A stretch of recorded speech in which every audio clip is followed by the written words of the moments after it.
Uh, um, this comes out of work that I did in a maximum security prison in Maryland called the Maryland Penitentiary. And I come from a background of phenomenology, philosophical phenomenology.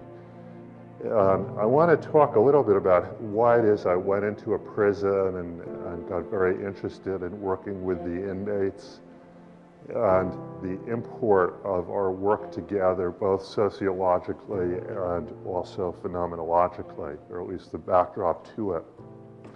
First of all, I'm an American. I hail from Baltimore, Maryland. And in America, I don't really know if there's any comparable phenomenon going on in Canada, but I doubt it. But in America, we have really soaring incarceration rates in the last 20 or 30 years. For example, if you go back 30 years ago, 1972, there were about 300,000 Americans in prison. If you fast forward to 2002, there are over 2 million Americans in prison. So an increase between 6 and 7-fold during that period of time. And America has about 5% of the world's population, but it has about 25% of the world's prisoners. We incarcerate at rates about 6 to 10 times that of other comparable Western countries, which I hope Canada is an example of. So we have more prisoners in a single state, the state of California or the state of Texas, choose either one, than do the countries of France, Germany, Great Britain, Japan, the Netherlands, Singapore, all put together. We have more prisoners in a single state. So the United States has embarked on a kind of unique social experiment, which is to, whatever the problem may be, certain kinds of juvenile delinquency or certain kinds of mental illness or drug addiction or property crimes, whatever the problem might be, there's really one solution that is offered and applied, which is simply to put people into cages. And in America, this very disproportionately hits the minority populations. African Americans, for example, are about 13% of all Americans, but about 46% of prisoners, nearly half of prisoners. African Americans and Hispanics are 63% of the people in prison in America. Nearly 2/3 are African American and Hispanic. So sociologically, there's a great deal of import to really kind of looking at the situation, the life world, the experience of these men and women in prison, and just kind of making their voices present among us. Because obviously when someone is imprisoned, one of the things it does is it takes their body, it takes their mind, it takes their voice out of the larger society and effectively silences them. So one thing we'll be doing today is trying to listen to the voice of these prisoners, and I'll be reading some of their words and even showing images of some of the men who I worked with and making them present here among us. Also, I do think that it's not only sociologically and politically important to think about these issues, but also phenomenologically important. Because I hate to put it this way, this sounds a little more callous than I think is in my heart, but it's quite a research experiment, so to speak, to look at human beings to see what happens to their experience of their body, their experience of space, their experience of time, their experience of community when they're confined. For example, the average cell might be about the size of a bathroom that one of us has in our own home. When you're confined in that kind of setting for 10, 20, 30, 40 years, what happens to the human experience? And I want to discuss that with a special attention to the dynamics of power, because obviously the situation of confinement has a lot to do with the state exercising its power over people who have abused their power. And mainly I dealt with very serious and violent criminals. And conversely, the inmates, as they cope with this kind of situation of extreme confinement, are also trying to reassert a sort of power to escape or to reclaim and redeem the environment in which they find themselves. So in this work, I'll be using things like Heidegger's analysis of the life world, Merleau-Ponty's analysis of the human being's relationship to their lived body, and also Michel Foucault's analysis of power and how different vectors of power kind of intermingle and conflict with one another.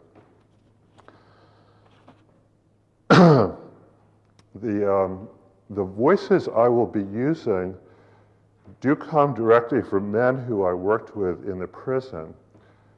And I've actually quoted excerpts from this book that Bob mentioned, The Soul Knows No Bars, Inmates Reflect on Life, Death, and Hope.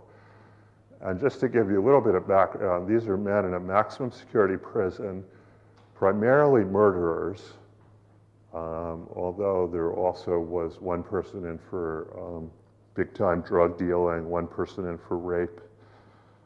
But most of them are serving life sentences and beyond, whatever that means. One of them had double life plus 20, and he cheated the state by dying in his mid-40s.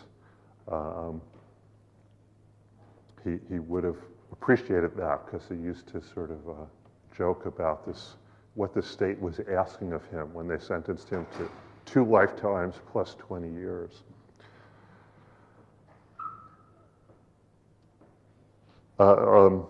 These men were relatively well educated. To get into my class, you had to be college level or beyond. And most of them had earned their degrees through college extension programs that were available in the early 90s that have been closed since then in the United States, and I'll talk about that a little later. They're primarily African American, because Baltimore is a majority African American city, plus I talked about the vectoring of minorities in prison. And maybe I'll just start by putting up a couple of images. This is the prison, Maryland State Penitentiary. Looks sort of, I don't know, foreboding, doesn't it? Kind of Gothic. It's actually the world's oldest continuously operating penitentiary. And when I call it a penitentiary, this has to do with the so-called penitentiary movement that began in the 1770s. And I'll talk about a little bit later, but this is the oldest example, which it first opened its doors in 1811, but then of course it first closed its doors in 1811 also. Not sure what the right expression is. And this is a brief sort of overview of myself and many members of the class. Anyway, let's start looking at some of this phenomenological material. And I'll say a few words, and I'll let the prisoners say a few words. First thing I want to talk about is lived time. Husserl and Heidegger and other continental philosophers have made a distinction, I'm sure many of you are familiar with, between a kind of lived time and the sort of clock and calendar time that we measure with our technological instruments. You might say the latter is based on the kind of Newtonian notion of time as something that flows equably, independent of observers, is susceptible to mathematical measurement, so-called absolute time. And by way of contrast to that, lived time is experienced in a highly variable way. Heidegger said that in a funny way, the future comes before the present and before the past. In other words, our future goals kind of organize our present and structure it, and even sort of our interpretation of the past. So time does not simply flow equably from past to present to future. It sort of bends back upon itself. Also, as we know, time can slow down and speed up. If you're really sort of bored by this lecture, time is probably creeping by very slowly. No? Okay. I'm a little reassured. But you know, once you start watching the clock, the minute hand sort of comes to a halt, and you can't make it move forward. And conversely, when you're absorbed in a really powerful or enjoyable experience, the time sort of zooms by, and you say, I don't know where the day went. So we do have this experience of time as very, very variable. And in a broader sense, the lived time of our life has sort of overarching rhythms and themes. The time of the day as we wake up and have our breakfast and get washed up and go into work, the 9 to 5 time, the evenings, the weekends, the special holidays and holy days that we celebrate, all give our life a kind of rhythm and larger harmony. The summer versus the school year, if you're a teacher or whatever. And for people who live on the, kind of life on the street in an inner city environment, as many of the men I worked with did, you already have some ruptures and alterations of the kind of time we might experience. You have people who are in a situation of chronic unemployment, often family disruption, sometimes selling or addicted to drugs. Sometimes there's a kind of despair that has settled over things and cut off one's vision of the future. So you already have some alterations of that lived time, but it's still a life. It's still a rich and rhythmed and measured life. What happens, though, when you're thrown into prison? Imagine yourself standing in front of the docket and the judge says, 20 years or 30 years. They pronounce sentence upon you, and that sentence is put in terms of time. Think about the sudden change in the very meaning of time. That 20 years no longer belongs to you. It belongs to the state. It is time that you must serve, as opposed to time, in some ways, serving you. This will be translated on the daily basis into constant reminders that your time is no longer your own. Here's when you will wake up. Here's when you will have 45 minutes in the yard. Here's where you will report for your count out or, report for your meal, whatever. Time has basically been ripped away from you.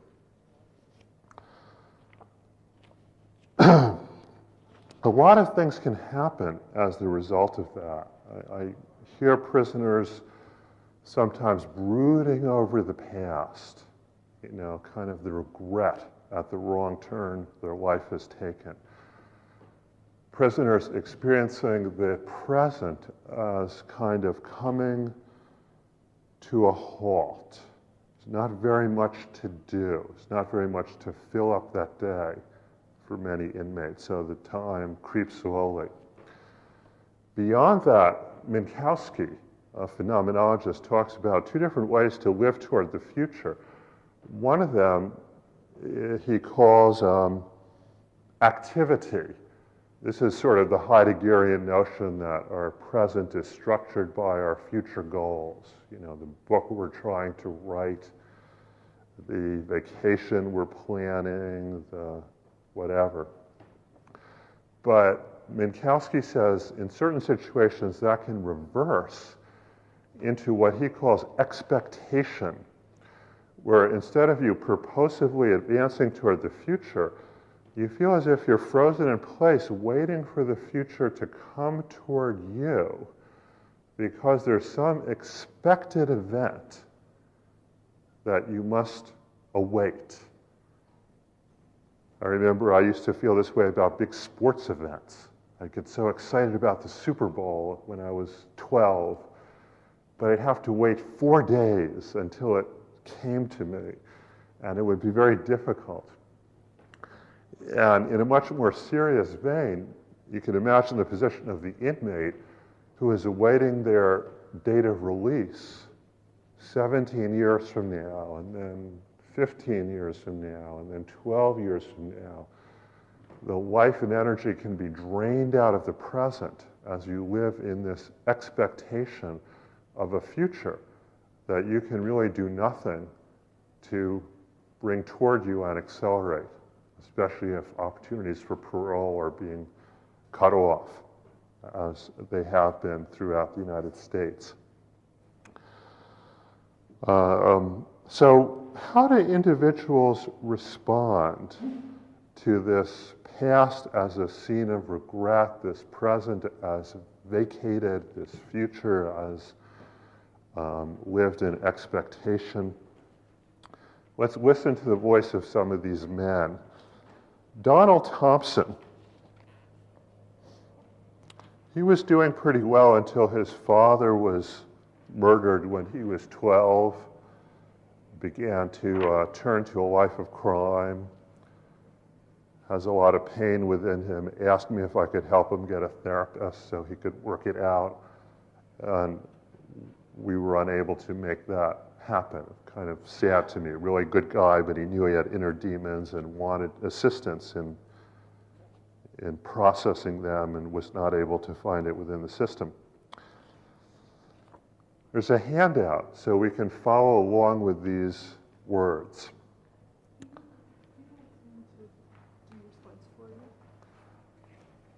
Sure, if you're willing. Thanks. Donald says, I think the problem is that guys in here spend most of the time just discussing the good old days, the glory days.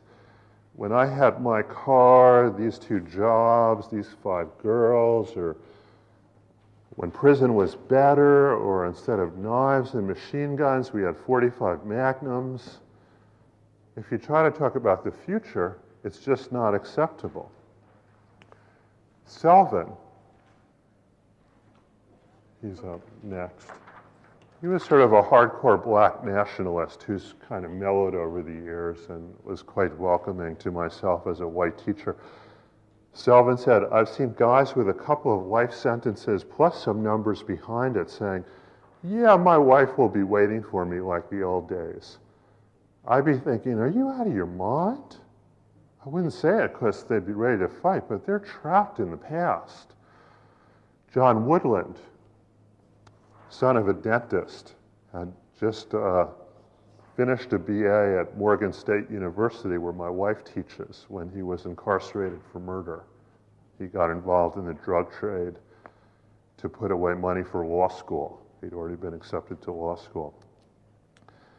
And when I mentioned that a lot of these people are murderers, most of it was in connection with the drug trade, kind of heroin and that kind of stuff, big in Baltimore.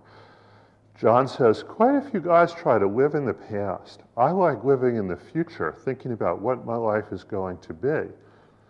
But I think one thing most of us try to avoid is the present, because the present here is the most painful.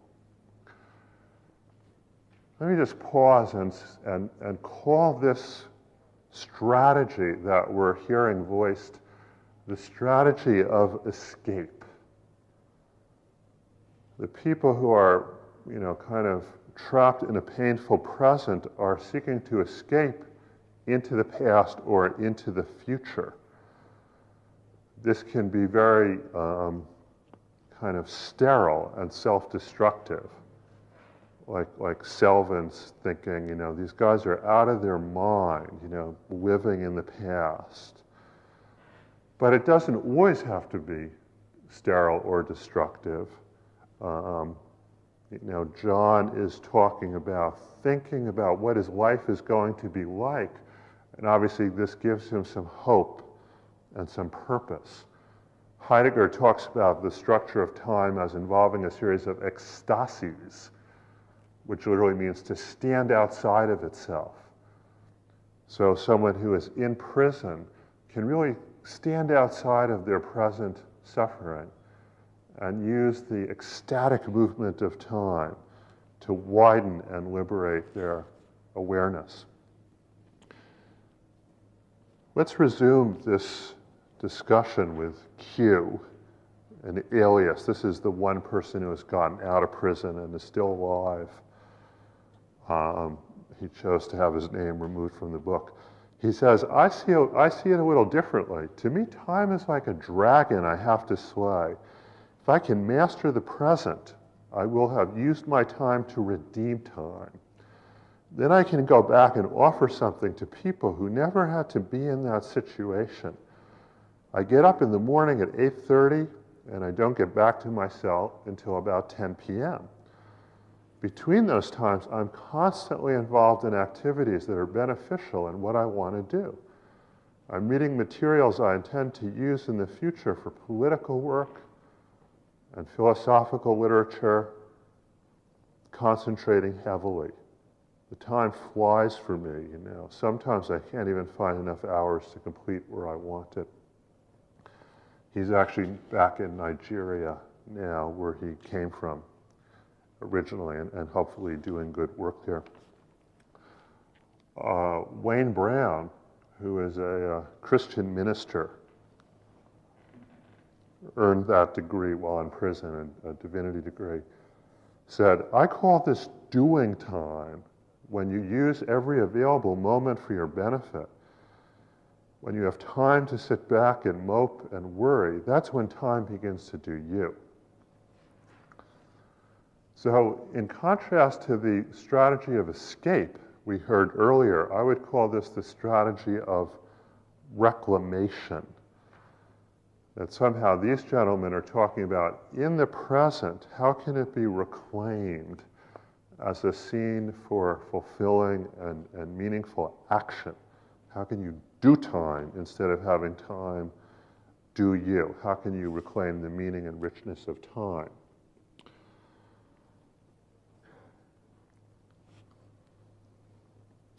Moreover, I guess I want to say that though I'm first kind of structuring these as opposites, kind of escaping the present versus reclaiming and redeeming it, a lot of the inmates I know are balancing both of them, and sort of like in a yin-yang polarity, the seeds of one within the other.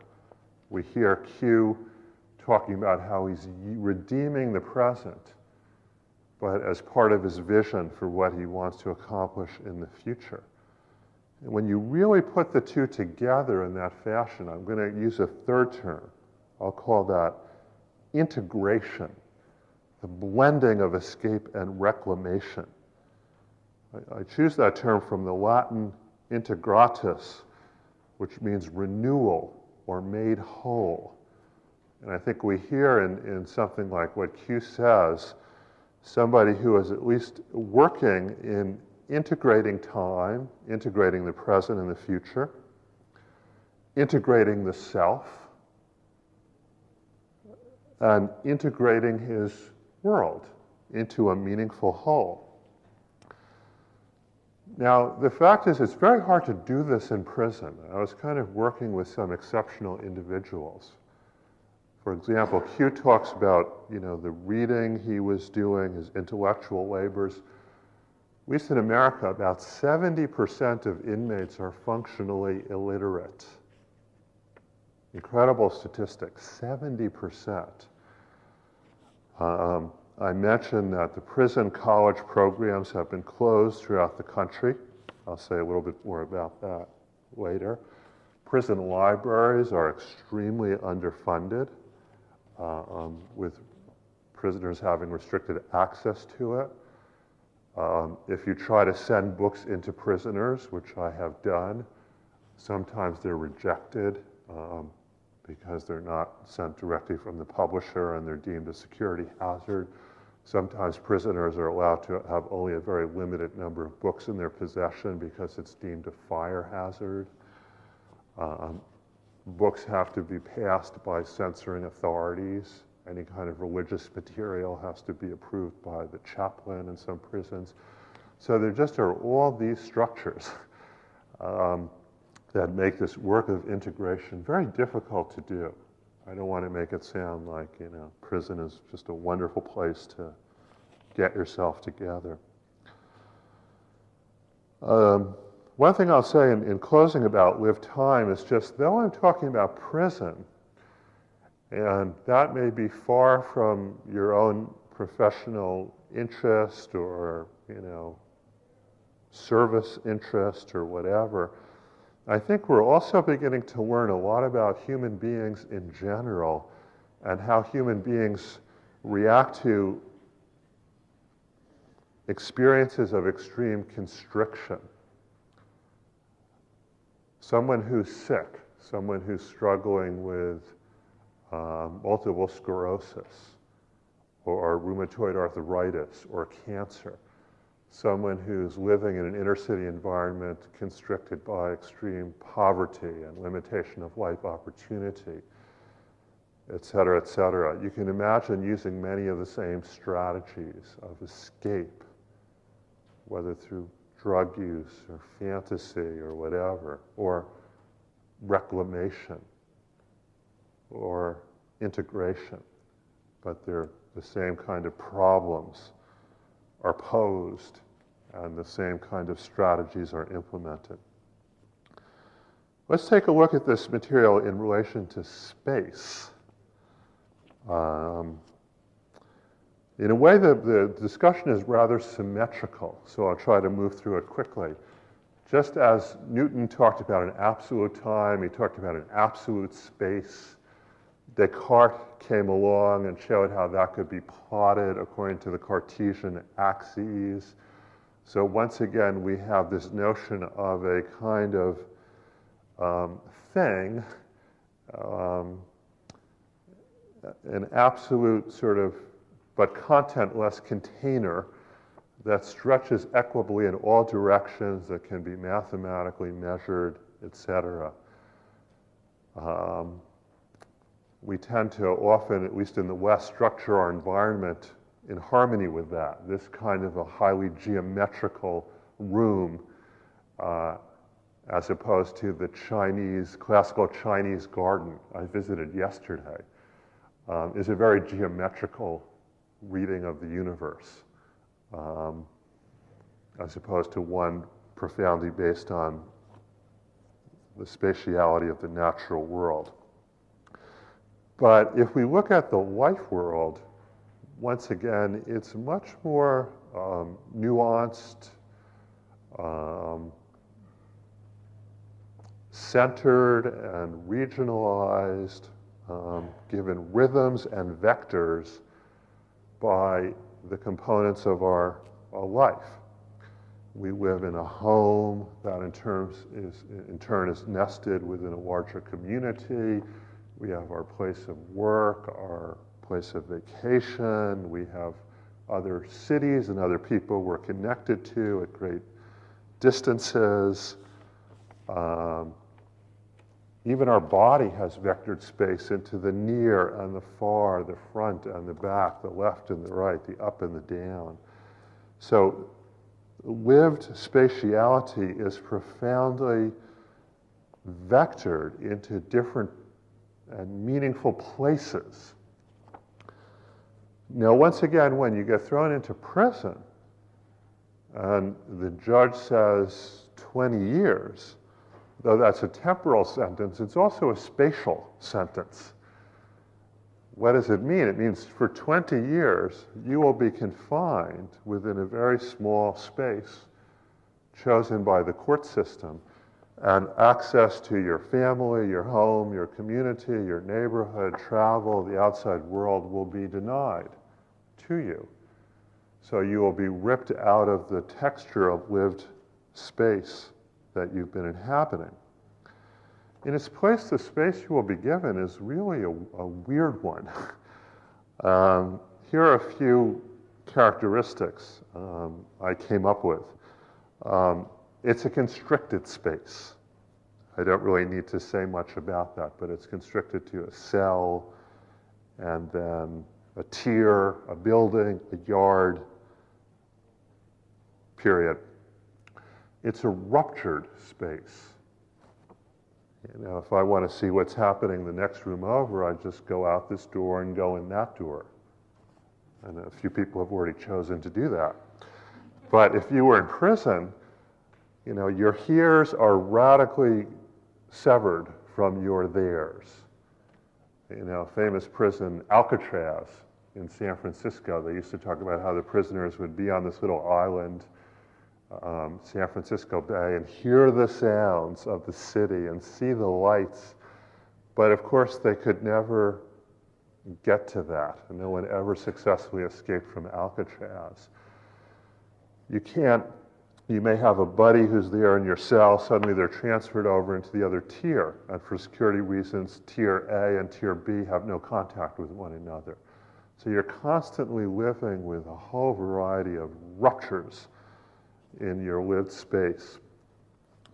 The space is also radically disoriented. All the things that would orient your normal inhabitating of space are not particularly acknowledged by the prison system. In a way, once again, it's a geometrical construct, technological construct for security purposes. And not only does it not really present you with an inviting life world, but it doesn't harmonize with the natural surroundings in which it's set. You know, you might have a beautiful prison outside of Vancouver, but there'll be no relationship between the prison and the natural world. The people within it will essentially be cut off from nature, except for a patch of dirt in the yard or, you know, little scraggly tree. At least that's how it would be in America. And in many ways, this spatiality has the meanings kind of bizarrely reversed. You know, if you go to your home, you have a key. Nobody else does. In prison, it's the opposite. You know, the guards have the key. You don't. You may have a beautiful picture window and look over, you know, the mountains. In this case, there's a picture window so people can look in and see you. Your home keeps you private. Nobody else can invade it. Well, when you're incarcerated with prison, you're surrounded by hundreds of other dangerous criminals, and you have no privacy. And the guards can come in at any time. So the customary meanings of home, you know, security, privacy, personal expression, etc., are all taken away and reversed when your home becomes a prison. So once again, the question is, how do prisoners deal with this? What does the human body and the human spirit do in the face of these kinds of radical challenges? Boy, you're good. I didn't even say anything. And we have John Woodland once again. So I'm going to read a few quotes. John says, "We always had a concept around here about keeping yourself distant from prison activities and the prison mentality. Don't participate in a whole bunch of prison groups. Don't get caught up in playing football, basketball. Don't think about fixing no cell up to make it comfortable. Let it stay raggedy. You want to keep a mindset that this is not some place for me to get comfortable. Michael Green says, and he's the next, I agree. I got a friend that every cell he moves in, he paints to the max. I refuse to paint one of those cells up like it was home. To me, it's just a place where you exist. Charles, who's a Muslim imam, says, I understand what Mike's saying because I'm one of those dudes. I call my cell my palace. As a matter of fact, I just got it painted last week, and I paid the dude $4 to do it. He painted the floors, my ceiling, the whole thing. I got my oriental rugs laid down. I don't care where I'm at. I'm going to make it a heaven while I'm there. Even in this hellhole, I'm going to find some heaven. And he continues on, a couple more quotes. He says, the cells where you actually get your schoolwork done, or the work for organizations you're in, or work to get out of prison, man is created from one cell, right? And as man grows, he adapts into another cell. And that cell is also a place for growth and development.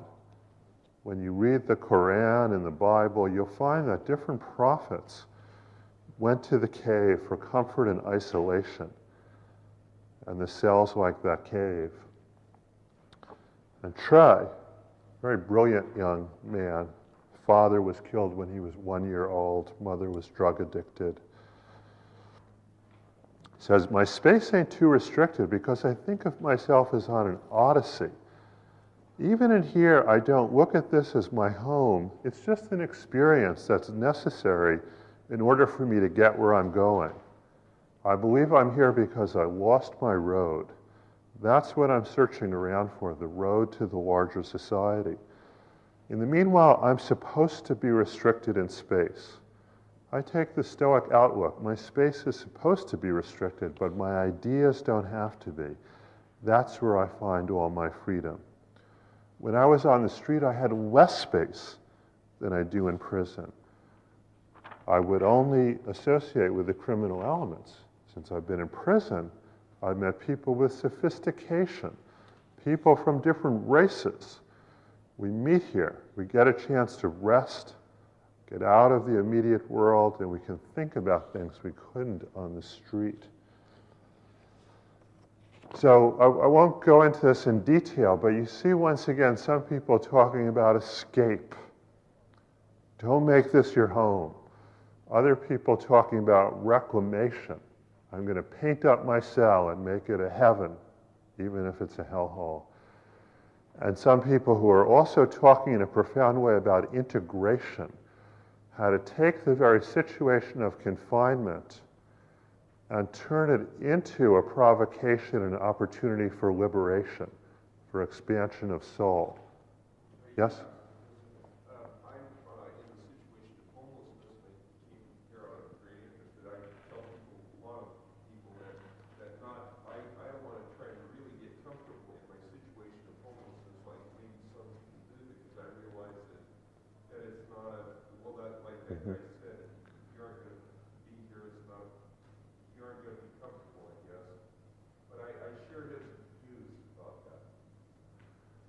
The views about using it or not getting home there.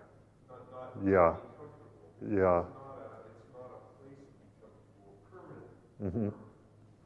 There's a sort of syndrome among prisoners that if you get too comfortable, you never get out, or as soon as you get out, you engineer it to be thrown back into prison, and it can be a real dead end. And thank you for your comment. Appreciate that. One of the interesting things, and I just want to close on this note and do leave some time for questions and discussion as this gentleman has already initiated. I think what the inmates are doing in this kind of integrative work is they're harking back to the original inspiration behind the penitentiary. Maybe I'll put up that photo again of the Maryland Penitentiary. Once again, this was a movement that began back in the 1770s. It was led by Quakers. I'm a Quaker, So I bear some of the collective guilt for this idea we had.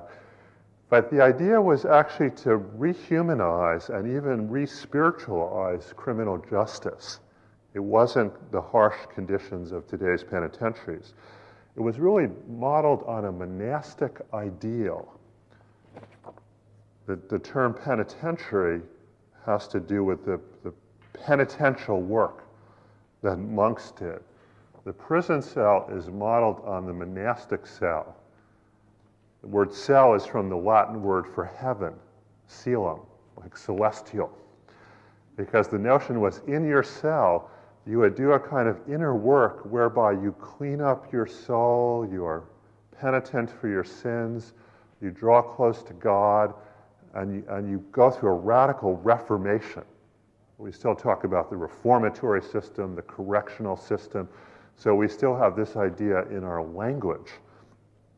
And we see some of the prisoners really accomplishing this. You know, talking about how they're going to use this situation of profound confinement as a kind of, you know, way to revolutionize their spirit, their soul. Gandhi, we heard Dr. Gandhi on the first day. Mohandas Gandhi used to call Yeravda prison, in which he served much time thanks to the British government. He used to call it Yeravda Temple. You know, he said, basically, what I do in here is the same as what I would do in my temple. I pray, I meditate, I write letters. I'm going to use this as my monastic cell. And some of the inmates are doing that. The sad thing to me is, you know, so many people are in prison that really shouldn't be there. And then once they're there, they're given so little assistance to use the prison in this kind of a correctional way. Conditions are very overcrowded. Inmates are treated in a very dehumanized and demeaning fashion by the authorities.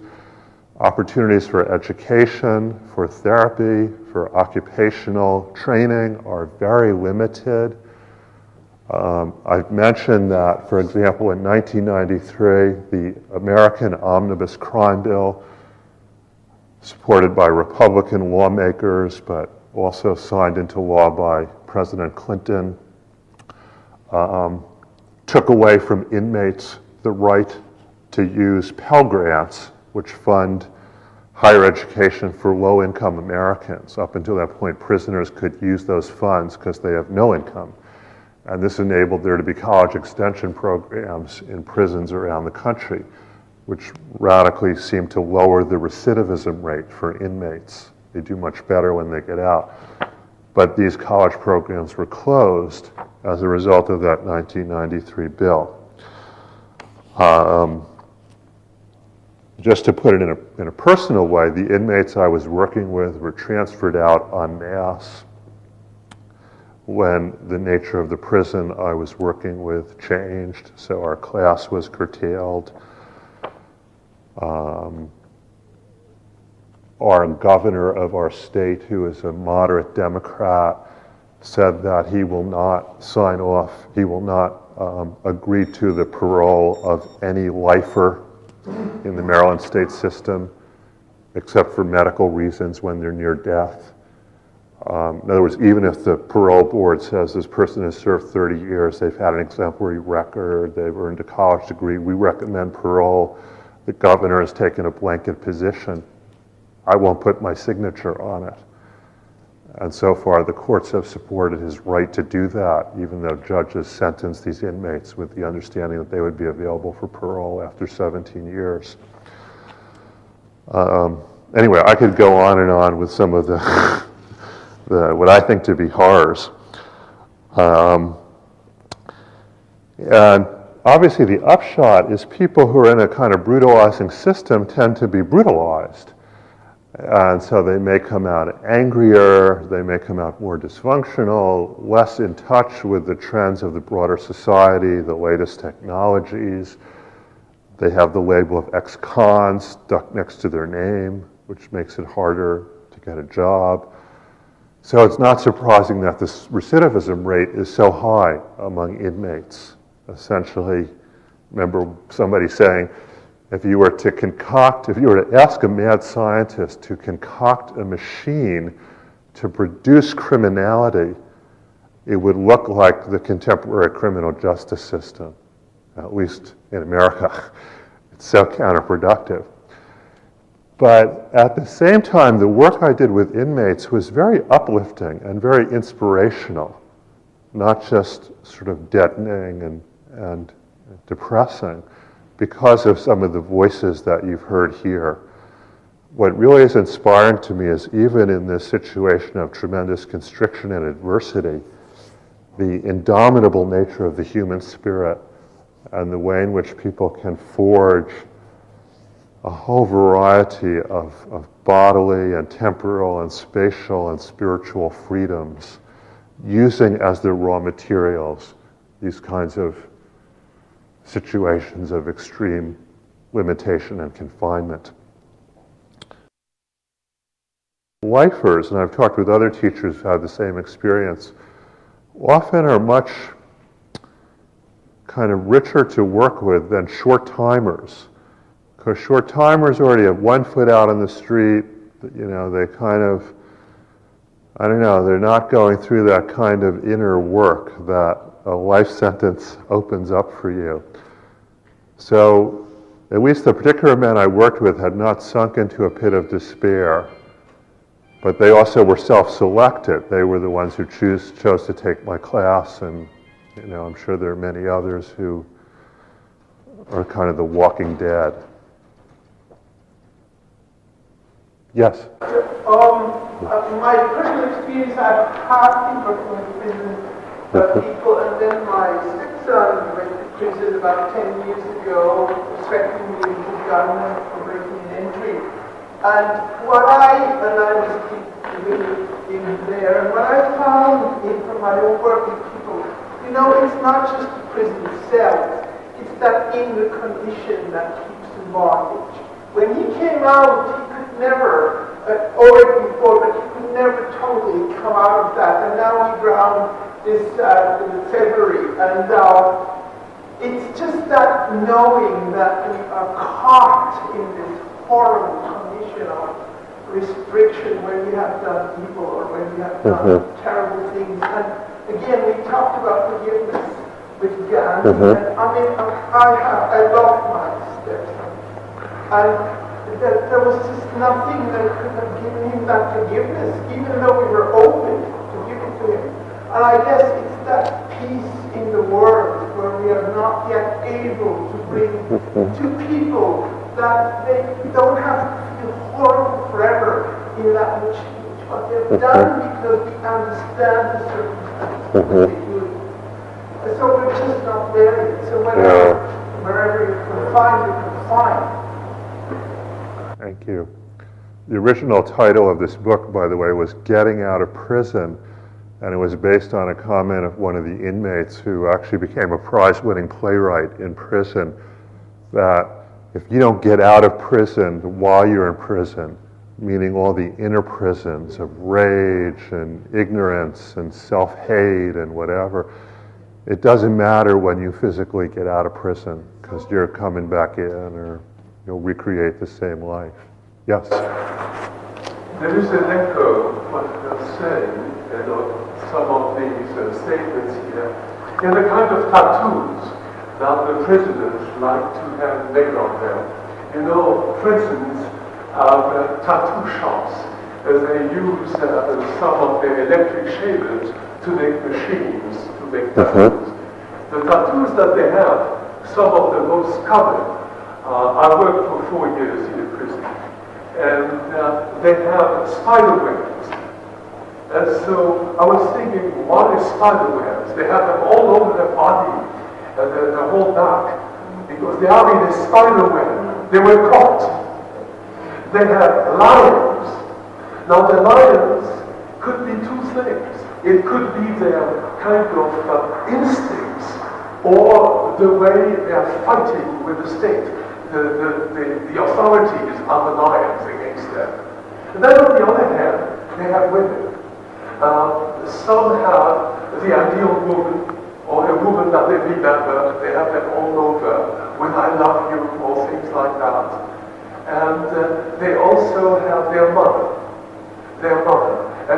major symbol here and there.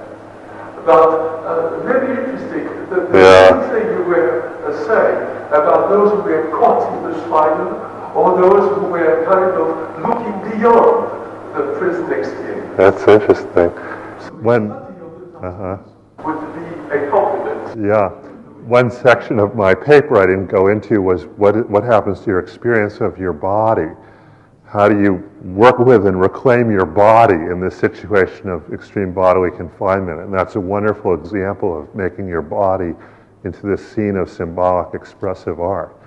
Maybe we can take one more question and then we have to clear out the room very quickly. The similarity of the experience of the prisoners and the experience of children growing up in a family.